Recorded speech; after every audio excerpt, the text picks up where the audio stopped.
are rolling, and whenever you're ready. Welcome to what I think is the 8th episode of Dogs Without Cabins. It is June 30th, 2021. We hit the halfway mark through this year, right between the pandemics. Stay tuned for Delta, now flying towards you. First up, I wanted to talk a bit about communication, and then I realized, well, in just saying that, I probably already have, so we're going to kill that conversation for a future date. First up, we have Ted King, back by popular demand, my popular demand. Ted accommodating me. I have 2 of his chapbooks here. I think he has 2 others as well. This one is really nice, Coyote. This one is much better because I got to do the illustrations, where I cut up his poems and collage them into artwork to match up. Okay, Ted King. All right, Ted. Yeah, thank you, Tom. I showed this chapbook to a woman that I met in a bar, and told her the story. Yeah, I wrote it, and then my friend Tom, he designed it, and he did all these collages. And then she looked at the pictures in here, picture of me, picture of Tom. She said, "You're both people. There's no Tom. You're..." So, all right. These are some things that I wrote during the pandemic. I've never read them before. I just looked at them really since I wrote them for the first time this morning. I don't think any of them are very good. Right, but we'll, yes. You know, this is the venue for not very good, so I'm gonna do the worst I can with them. This one's called Rust, a Comment. Once I thought at last I had found my true love. Together we would blossom into our full selves, 2 beautiful souls to create one beautiful truth. She was the lover I needed for those days, my companion through a world of bar rooms, ballrooms, alleyways, cantinas, jazz, eros, and art. The ideal companion, even though she secretly hated me the whole time. I guess she was in it for the ride, too. When she had her fills, she flipped me off and left. And I was relieved she was gone. I'd drunken my fill as well. She did me a favor by leaving, though I don't think that was her intention. 2 decades of dreams and visions dashed, and I was left with a knife in my back and not much else. And that was fine. A knife and a not much were really all I needed. I planted the knife and the not much in my backyard. I made a garden and I watched it grow. And now that garden is beautiful. It's lush and beautiful. And it reminds me of me. I heard recently that she was ill. I went to see her, but it was too late. She was gone.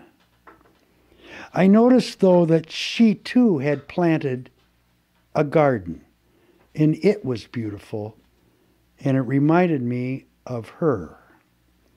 They say everything happens for a reason. They say everyone you meet was sent to you for a reason.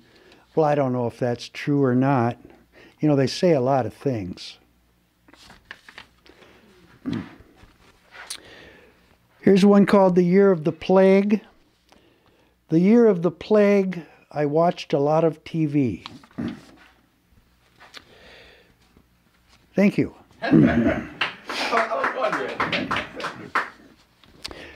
Occam's 5 o'clock shadow.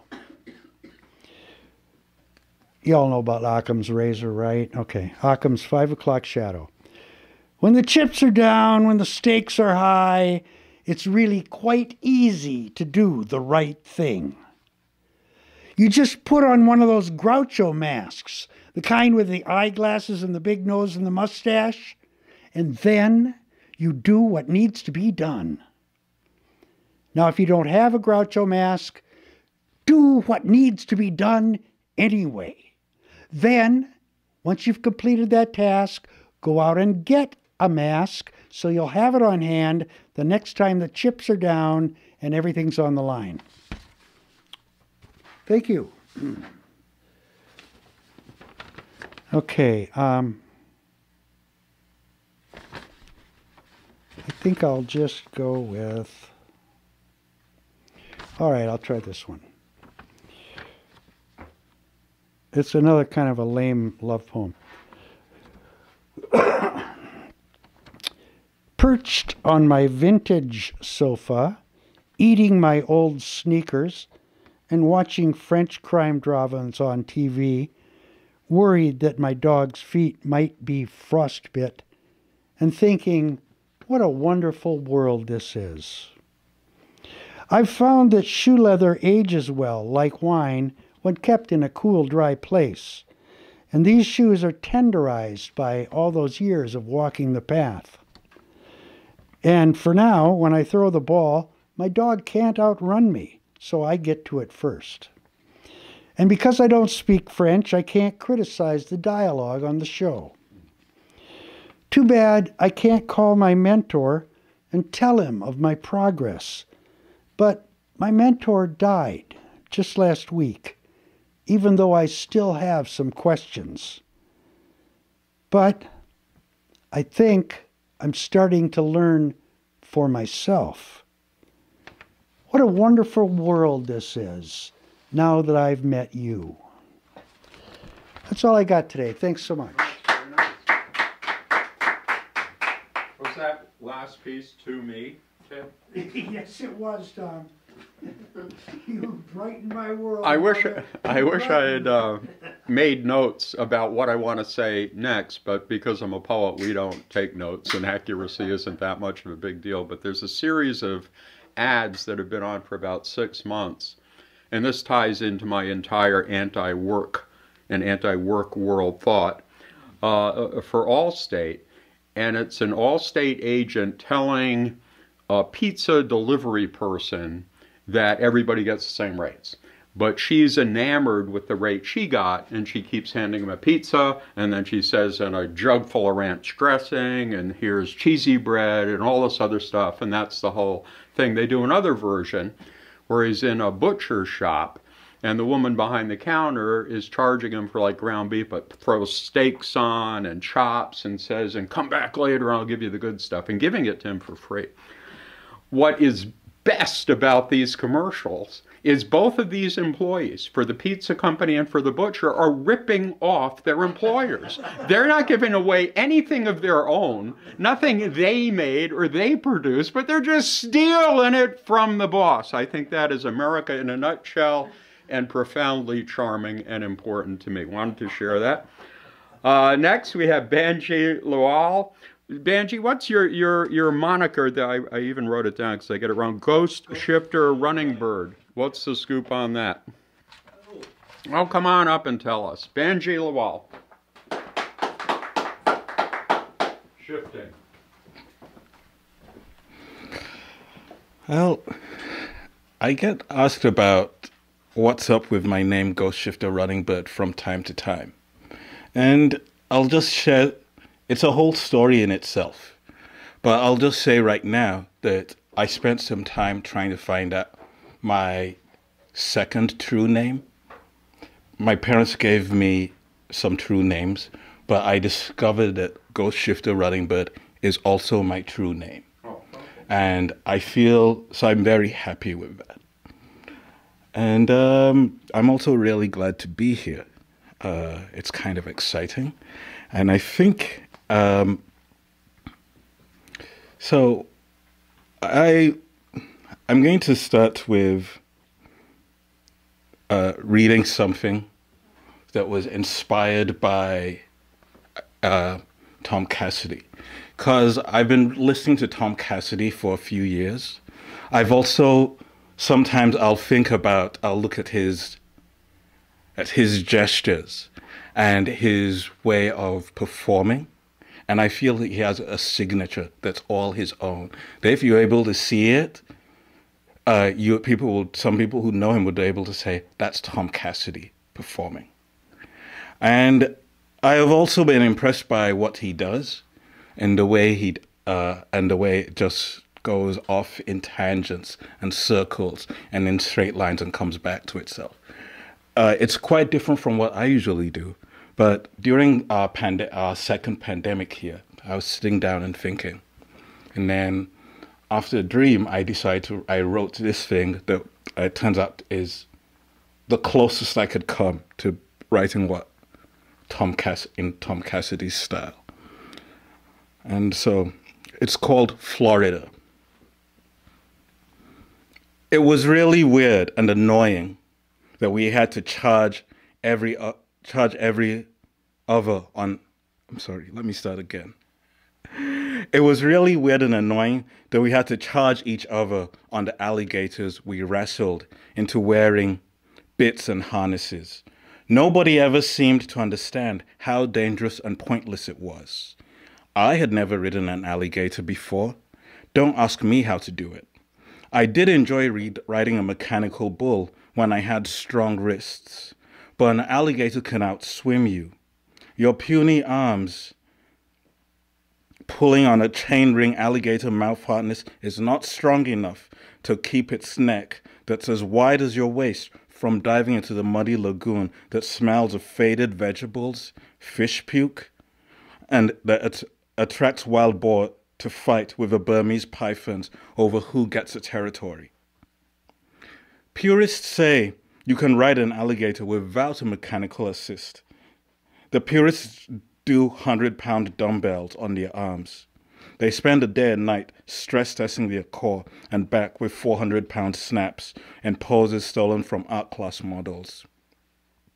Before the deal, all the purists spend time being tossed this way and that underwater, up in the air, swirling and being dunked before they can come up to breathe in Jerry Porter's mechanical crocodile frill emporium. Jerry Porter built his emporium after he came back home from training astronauts in Huntsville. The villagers and cousins despised him for losing the snake handling touch, believing men could go to the moon, unlike what God intended. But when he rode an alligator without a leash into the Burmese python den and charmed them snakes out with 20 minutes of glossolalia, commanding them to swim downstream, the elders in the church saw the light, and the select gave up snake handling for the new test of faith. It makes no sense that Calvinism turned into this weird sect of believers who gave up prayer to measure who is more blessed by how they can keep their heads in the dark, enclosed in a tank full of cold water as they get tossed about and half drowned, even worse than fighter pilots during their tests of how many G's they can take, and come back to the instrument panel after a blackout. It's difficult to find many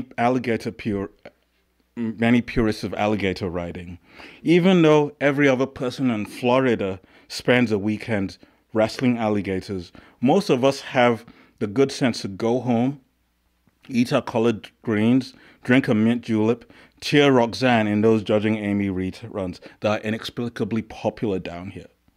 If you go to any bar, there are friendly arguments between the grease boy enthusiasts, the ice cream hoarders, and the alligator jiu-jitsuists. It's Florida, after all.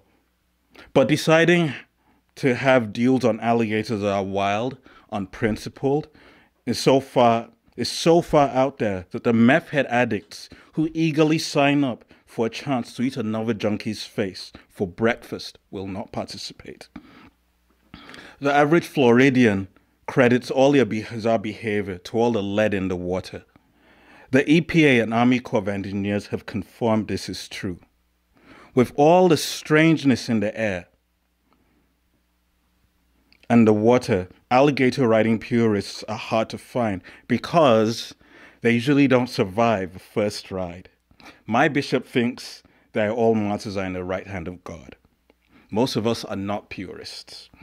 I saw some people using a mechanical assist to steer the alligators into battle and wearing aqua lungs in case things get too hairy. Oddly, those don't always save them when they go against those followers of the muscular Jesus who train and lift weights, yelling glossolalia during their reps. Many times I've seen a pool of blood slowly fade and merge into the muddy water as the alligators feast on what's left. One of my neighbors makes a living harvesting all aqua lungs that litter the bottom of a lagoon. I feel ashamed. I cannot look at all those teenagers who lost a limb, an ear, a nose to the slight mishap of an alligator.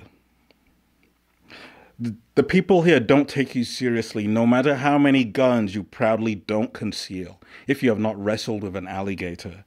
It's actually easier to survive, unlike when you go against a python with your bare arms and let go around your waist. At least that's what my coworkers at the bank say.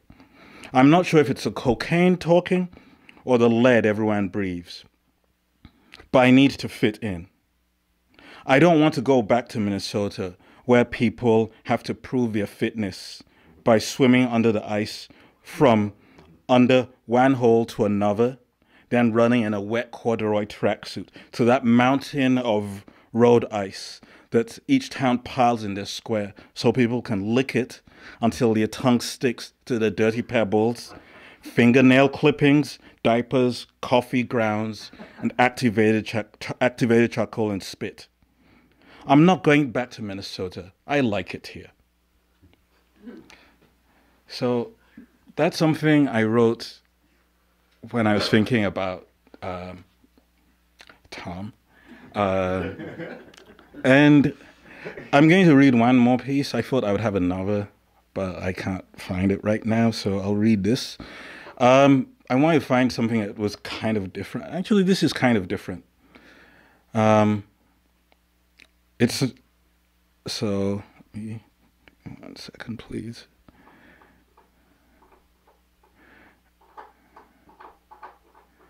Come on. You can do it. Okay. Reading this article over at Africa as a Country took me back to art class modeling. One day, getting coffee from the kitchen in the time between poses, I ran into another black model.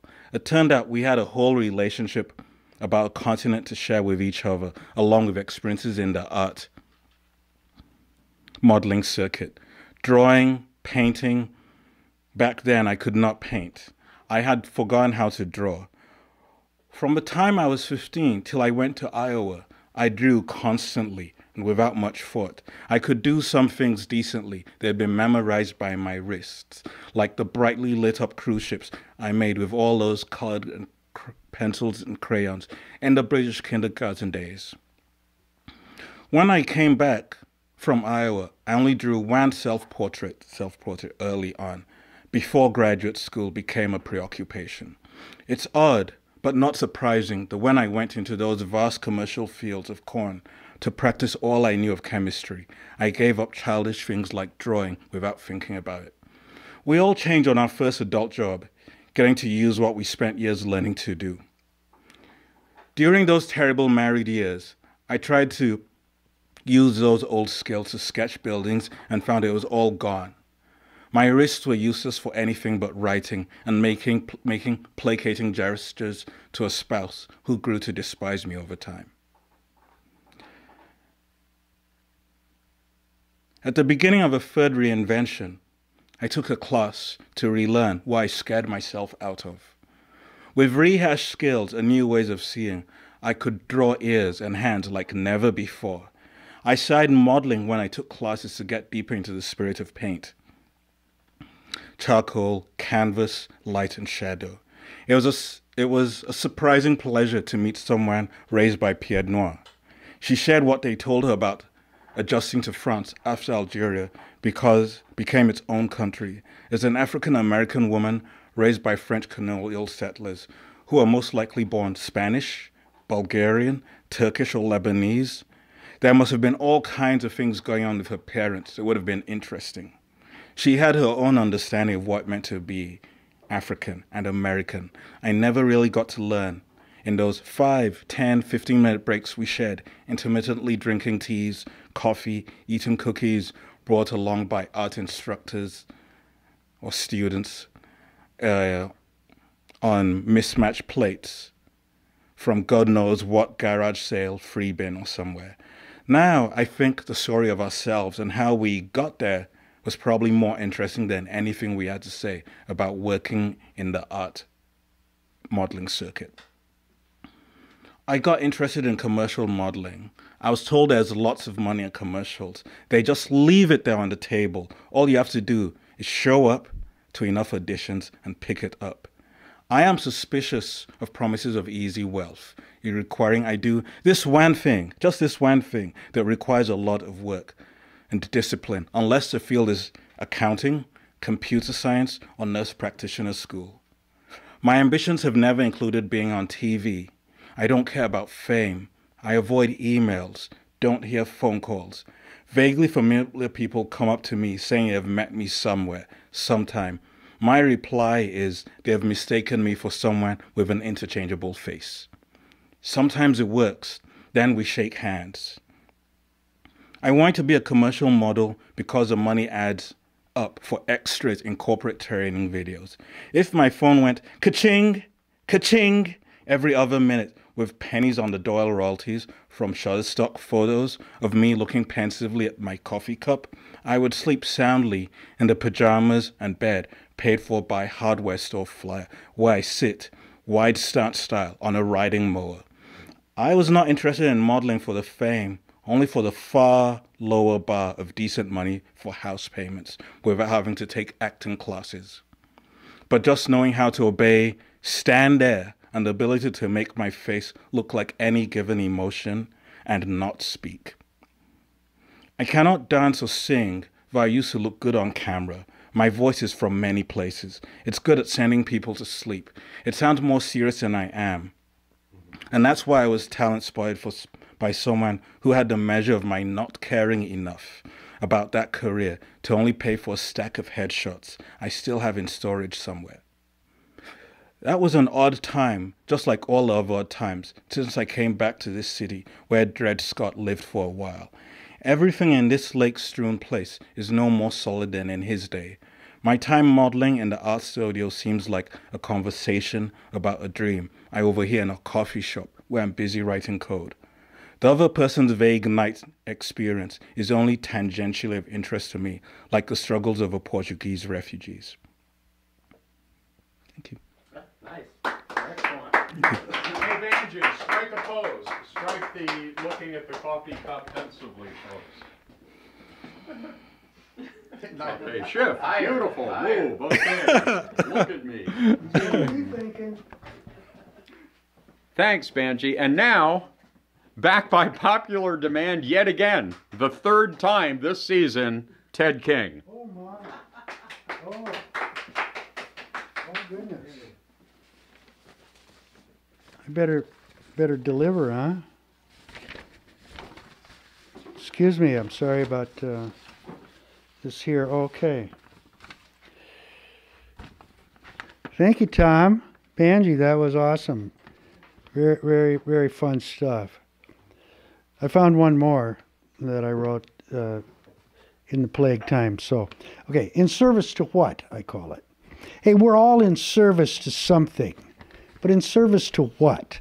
Us, ours, we. It's us or them. It's a free-for-all. We got to win.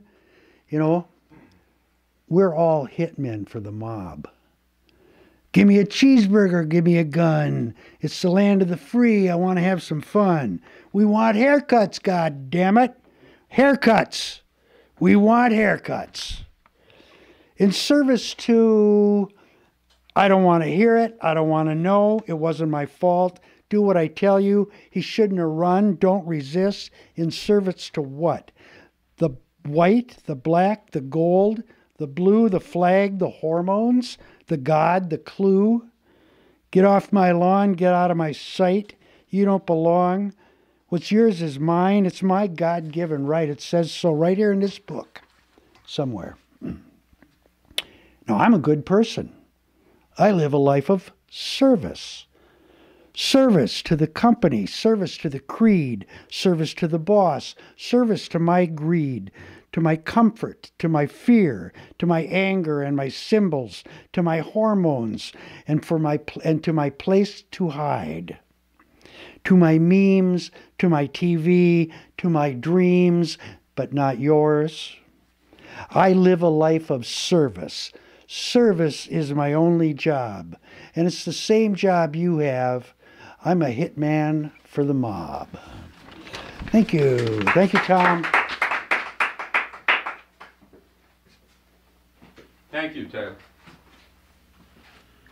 I'm going to read a piece I wrote about 15 years ago for a show at Patrick's Cabaret, which also featured my mom, who just turned 98, alive and well. And it was about my family. And this piece, it's basically the same, is called A Father's Letter to His Most Precious Son. And indeed, my most precious son, Hamill Griffin-Cassidy, is the entire production team, where Vanessa's the entire studio audience. The other two gentlemen you've heard from are enablers, and I thank you. A father's letter to his most precious son. Dear Hamill, I wrote you a letter back when you were born and told you to save it because someday you could read it, but you just chewed on it and crumpled it up. Alas, I don't remember all the good advice I put in that letter except for two things. A list of places with the cheapest beer prices in Oregon, God's country, especially when you have a beer, and why you were named Hamill. I don't fully remember why we named you Hamill. Your mom liked that Hamilton means beautiful mountain, and that its letters can be numerologically conscripted into a guarantee you'll be rich and famous by your 18th birthday, which should be coming up pretty soon.